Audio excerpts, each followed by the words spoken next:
पढ़ेंगे वो है टीसीपी आईपी मॉडल।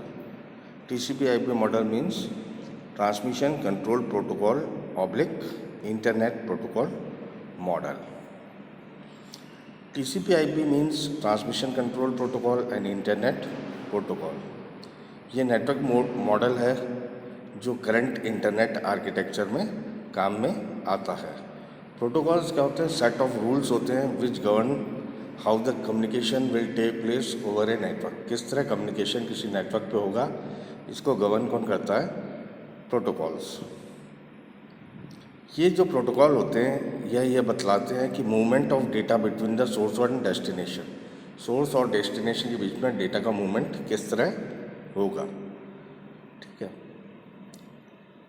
अब टीसीपी आईपी मॉडल है, इसको जो डेवलप किया गया था वो OSI मॉडल के पहले ही ये डेवलप हो गया होगा।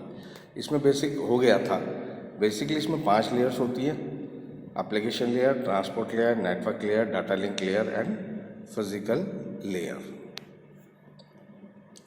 ये देखो, ये 5 लेयर्स की दिखाई गई है। OSI मॉडल और टीसीपी आईपी मॉडल में अंतर यह है कि ऊपर की जो 3 लेयर्स है, एप्लीकेशन, प्रेजेंटेशन और सेशन, ये सारी की सारी लेयर जो है एक ही लेयर में कर दी है। इसमें एप्लीकेशन लेयर में ट्रांसपोर्ट लेयर है, नेटवर्क लेयर है, फिजिकल लेयर है और डेटा लिंक लेयर है। हर लेयर पे आप देखोगे बॉक्सेस में क्या लिखे हुए हैं, कुछ प्रोटोकॉल्स लिखे हुए हैं, वो उस लेयर पे सपोर्ट करते हैं। जैसे एप्लीकेशन लेयर पे अपन देखेंगे मेल के लिए कौन सा प्रोटोकॉल है? SMTP, simple mail transfer protocol. FTP किसके लिए? फाइल ट्रांसफ़र के लिए प्रोटोकॉल है। रिमोट लॉगिन के लिए टेलनेट है। डोमेन नेम सिस्टम के लिए DNS है। सिंपल नेटवर्क मैनेजमेंट प्रोटोकॉल के लिए SNMP है। ठीक है। इससे ज़्यादा ट्रांसपोर्ट लेयर पर 2 प्रोटोकॉल काम में आते हैं आपके, एक तो TCP और एक UDP। TCP क्या है? ट्रांसमिशन कंट्रोल प्रोटोकॉल, और UDP क्या है? User datagram protocol. TCP connection oriented service होती है और जबकि UDP कनेक्शन लेस सर्विस होती है। नेटवर्क लेयर पे सबसे इम्पोर्टेंट प्रोटोकॉल होता है IP, इंटरनेट प्रोटोकॉल। इसके अलावा इसमें एरर रिपोर्टिंग के लिए ICMP होता है, एड्रेस रेजोल्यूशन प्रोटोकॉल ARP होता है, reverse address resolution protocol RARP होता है। ये सब नेटवर्क लेयर पे होते हैं। ठीक है। ये बेसिकली स्ट्रक्चर है, 5 लेयर होती है: physical, data link layer, network, transport और एप्लीकेशन लेयर। ये 5 लेयरें आपके TCP IP मॉडल में होती है। अब पहला लेते हैं host to network layer. Host to network layer सबसे लोएस्ट लेयर जो होती है TCP IP मॉडल की, उसको क्या बोला जाता है? Host to network layer. ठीक है। ये क्या होता है? बेसिकली कॉम्बिनेशन होता है, दोनों लेयर को कंबाइन कर दिया, नीचे की दोनों को, फिजिकल लेयर को और डेटा लिंक लेयर। ठीक है। OSI रेफरेंस मॉडल में जो 2 लेयर थी नीचे की, फिजिकल लेयर और डेटा लिंक लेयर, उन दोनों को कंबाइन करके कौन सी नेटवर्क फॉर्म हुई? Host to network layer. ये TCP IP मॉडल में कहा जाता है इसे। यह बतलाती है कि नेटवर्क के थ्रू फिजिकली डेटा किस तरह से भेजा जाएगा। ये मेनली रिस्पॉन्सिबल किसके लिए होती है? Transmission of data between 2 devices on the same network. 2 device के जो कि सेम नेटवर्क पे है, उनके बीच डेटा ट्रांसमिशन के लिए रिस्पॉन्सिबल होती है। ठीक है। जो होस्ट टू नेटवर्क लेयर है, इसमें क्या होता है? ये इनकैप्सुलेट करती है IP डेटाग्राम्स को फ्रेम्स में। ठीक है। जो कि ट्रांसमिटेड बाय द नेटवर्क द्वारा ट्रांसमिट किए जाते हैं। और क्या काम करती है? Mapping of IP address into physical address. IP address की मैपिंग किस में करना? फिजिकल एड्रेस में मैपिंग करने का कार्य भी कौन करता है? आपका होस्ट टू नेटवर्क लेयर। जो प्रोटोकॉल जो इस लेयर पे काम में आते हैं बेसिकली वो कौन से होते हैं? Ethernet, token ring, FDDI, X.25, frame delay, ये सब प्रोटोकॉल कौन सी लेयर पे काम में आते हैं? होस्ट टू नेटवर्क लेयर पे। उसके बाद आती है आपकी इंटरनेट लेयर। इसे नेटवर्क लेयर भी कहा जाता है। ठीक है। ये सेकंड लेयर होती है TCP IP मॉडल की, इसको नेटवर्क लेयर भी कहा जाता है। ठीक है। जो मेन रिस्पॉन्सिबिलिटी होती है इंटरनेट लेयर की, वो क्या होती है? To send the packets from any network, किसी नेटवर्क से पैकेट्स को भेजना। और वो क्या होगा? And they arrive at the destination irrespective of the route they take. हर पैकेट के अलग अलग रास्ता भी ले सकते हैं और सेम रास्ता भी ले सकते हैं। वो डेस्टिनेशन पर अराइव होंगे, रूट्स इररिस्पेक्टिव ऑफ रूट, अलग अलग रूट से भी आ सकते हैं। अब इस लेयर पे जो प्रोटोकॉल काम में आता है वो क्या आता है, आईपी। ठीक है, अब आईपी प्रोटोकॉल की क्या क्या रिस्पॉन्सिबिलिटीज होती है। पहले होती है आईपी एड्रेसिंग। ठीक है, ये प्रोटोकॉल इम्प्लीमेंट करता है logical host address. Logical host address जिनको क्या कहा जाता है, आईपी एड्रेस। ठीक है, आईपी एड्रेस को इंटरनेट में काम में लिया जाता है। ठीक है, internet and higher layers to identify, किसी डिवाइस को आइडेंटिफाई किससे किया जाता है, इंटरनेट पे आईपी एड्रेस के द्वारा। ठीक है, और ये इंटरनेट नेटवर्क राउटिंग प्रोवाइड करवाते हैं आईपी एड्रेस। ठीक है ना, तो कोई भी डिवाइस होगा उसका क्या होगा, आईपी एड्रेस होता है। कोई भी इंटरनेट पे, कोई भी नेटवर्क पे, इंटरनेट पे कोई भी डिवाइस है उसका क्या होता है, आईपी एड्रेस होता है। होस्ट टू होस्ट कम्युनिकेशन, यह उस रास्ते का निर्धारण करता है जिसके थ्रू डेटा ट्रांसमिट होता है। Data encapsulation and formatting, IP protocol होता है वो क्या एक्सेप्ट करता है, ट्रांसपोर्ट लेयर प्रोटोकॉल से डेटा प्राप्त करता है। ठीक है, आईपी प्रोटोकॉल ये सुनिश्चित करता है कि डेटा को भेजा जाए, भेजना और प्राप्त करना बिल्कुल क्या हो, सिक्योर हो। वो डेटा को इनकैप्सुलेट कर देता है मैसेज में, उनको क्या बोला जाता है, आईपी डेटाग्राम्स। उनको क्या बोला जाता है, आईपी डेटाग्राम्स। इसके अलावा और क्या कार्य होता है आईपी का, फ्रेगमेंटेशन एंड रीअसेंबली। अगर आईपी डेटाग्राम का जो साइज है वो बड़ा हो, किससे, एमटीयू, एमटीयू मीन्स क्या, मैक्सिमम ट्रांसफ़र यूनिट के साइज से बड़ा हो, तो आईपी प्रोटोकॉल क्या करेगा, डेटाग्राम को छोटे यूनिट्स में तोड़ देगा ताकि वो लोकल एरिया नेटवर्क पे भेजे जा सके। ठीक है, फ्रेगमेंटेशन जो होता है या तो सेंडर करता है, या सेंडर से जो इमीडिएट राउटर कनेक्ट होता है वो भी फ्रेगमेंटेशन का कार्य कर सकता है। रिसीवर की साइड पे क्या होता है, ये जितने फ्रैगमेंट्स आए हैं उन सबको वापस रीअसेंबल किया जाता है ताकि उन सबको रीअसेंबल करके जोड़ के वापस ओरिजिनल मैसेज बना लिया जाए। इसके अलावा और क्या काम होते हैं आईपी के, राउटिंग। ठीक है, जब आईपी डेटाग्राम को किसी लोकल एरिया नेटवर्क पे भेजा किसी नेटवर्क पे भेजा जाता है, जैसे लैन, मैन, ये क्या कहलाता है, डायरेक्ट डिलीवरी। अगर मान लो सोर्स और डेस्टिनेशन है वो डिस्टेंट काफ़ी दूरी पे हैं, ठीक है, तो आईपी डेटाग्राम सीधा सोर्स से डेस्टिनेशन के पास नहीं जाएगा, वो कैसे जाएगा, इनडायरेक्टली जाएगा। ठीक है, ये किसके थ्रू होता है, राउटिंग के थ्रू। किसके थ्रू होता है, राउटिंग के through, IP routing of the IP datagram through various devices. कई डिवाइसेस, कोई भी मैसेज आप भेजते हो तो डायरेक्टली सेंडर से रिसीवर के पास नहीं जाता, बीच में कई सारे डिवाइसेस होते हैं, राउटर्स लगे होते हैं, उनके थ्रू पास होके सेंडर से रिसीवर के पास जाता है। एक चीज़ और आती है एआरपी प्रोटोकॉल। एआरपी क्या होता है, एड्रेस रिजोल्यूशन प्रोटोकॉल। ये नेटवर्क लेयर प्रोटोकॉल है। ये क्या निकालने के लिए काम में आता है, physical address from the IP address. IP address की मदद से क्या निकालने के काम में आता है, फिजिकल एड्रेस निकालने के काम में आता है। एक और प्रोटोकॉल काम में आ रहा है नेटवर्क लेयर पे, कौन सा, ICMP, internet control message protocol.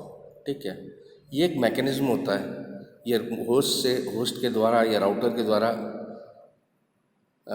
काम में लिया जाता है नोटिफिकेशन भेजने के लिए। कोई डेटाग्राम में कोई प्रॉब्लम है ना, या डेटाग्राम करप्ट हो गया, तो इस तरह के नोटिफिकेशन को भेजने के लिए ये एक मैकेनिज्म है, ये होस्ट और राउटर द्वारा काम में लिया जाता है। इसके द्वारा मैसेज वापस किसको भेजे जाते हैं, सेंडर को भेजा जाता है।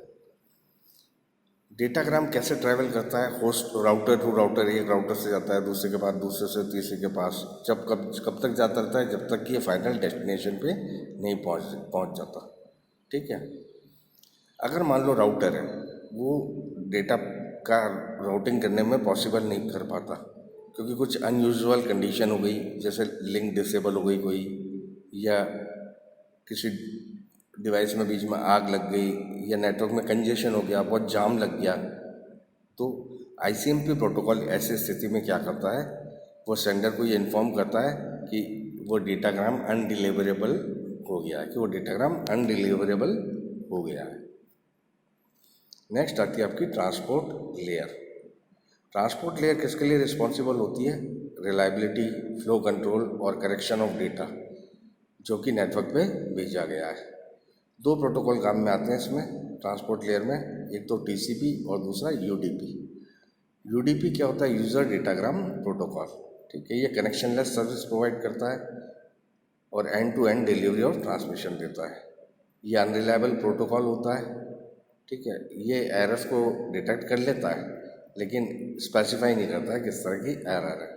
ठीक है, यूजर डेटाग्राम यूडीपी क्या करता है? एरर को डिटेक्ट करता है और फिर आईसीएमपी प्रोटोकॉल जो है, internet control message protocol, report करता है सेंडर को उस एरर की कि यूजर का डेटाग्राम डैमेज हो गया। ये रिपोर्ट कौन भेजता है? आईसीएमपी भेजता है सेंडर। दूसरा है टीसीपी, ट्रांसमिशन कंट्रोल प्रोटोकॉल।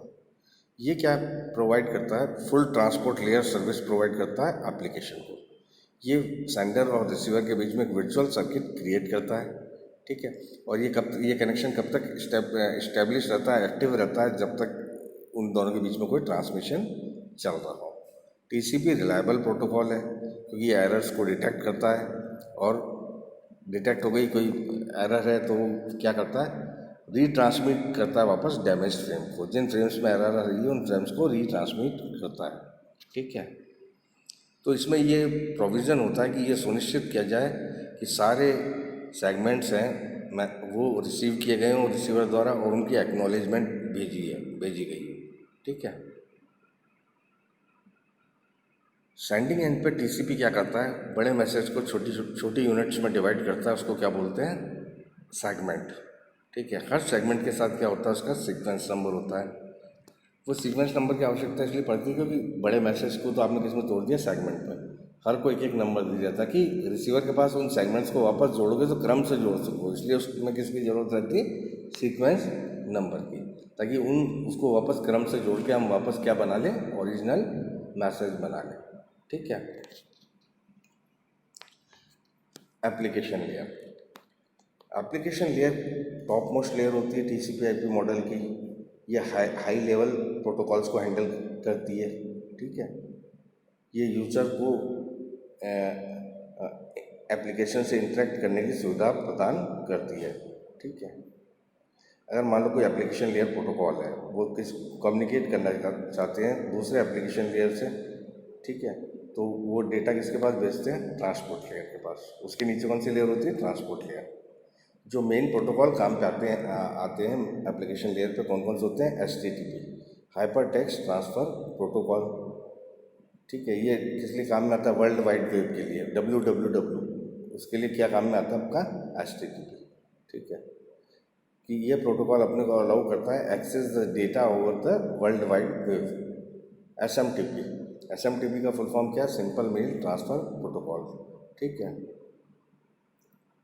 ये protocol send the mail to another email address. कोई सी ईमेल एड्रेस को मेल भेजना है तो उसके लिए SMTP प्रोटोकॉल काम में आता है। DNS होता है, डोमेन नेम सिस्टम। अब क्या होता है? कोई IP एड्रेस होता है। ठीक है, इंटरनेट में उसका उपयोग किस लिए? किसी डिवाइस होस्ट को यूनिकली आइडेंटिफाई करने के लिए IP एड्रेस का उपयोग किया जाता है। ठीक है, लेकिन लोग क्या है, IP एड्रेस क्या होता है? न्यूमरिक क्वांटिटी होती है, 32 बिट का होता है। ठीक है, 0 से 255 तक की संख्या हो सकती है, 112.14.11.1 इस तरह की।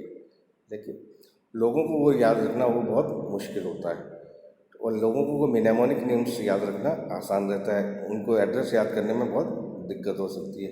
तो एक ऐसा तरीका चाहिए जो क्या कर सके? नेम को एड्रेस में रूपांतरित कर सके। और ये कौन सुविधा प्रदान करता है?